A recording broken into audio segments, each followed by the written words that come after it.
Omaha, Nebraska, in the country's heartland.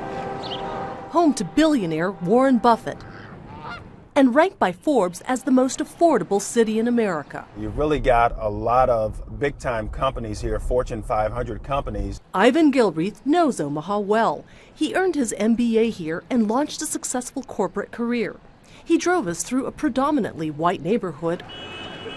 Then he took us across town. This is where the majority of your African American population resides. To the other Omaha that Gilreath knows just as well. This area here has been really the site of a lot of violence over the years, gang violence. He says the disparity between whites and blacks is shocking and deeply rooted in Omaha's segregated past, when many black families were denied banking loans, higher paying jobs, and equal education. The percentage of black children who live in poverty here ranks #1 in the nation.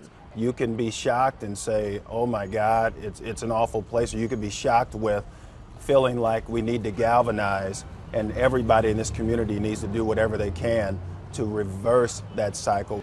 What are you doing over here, young lady? For Gilreath, that meant leaving a lucrative corporate job to return home to his community as CEO of the Boys and Girls Club, to make sure that kids like 14-year-old Markel Vaughn have a safe place to play and study. This is Markel's home away from home that his mother Karina calls a saving grace in her neighborhood. What are some of the challenges that you're up against being a single mom? I don't want to see anything happen to my son.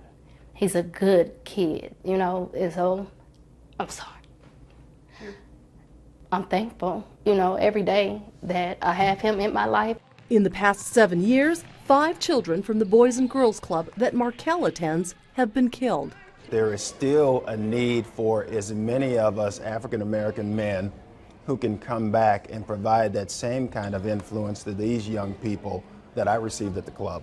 Like Markel, Gilreath also grew up in this neighborhood. His mother, Willa Lee, raised 5 children on her own, and she's convinced the only way to close the poverty gap is through higher education. And I sent all of my children to, all of them graduated.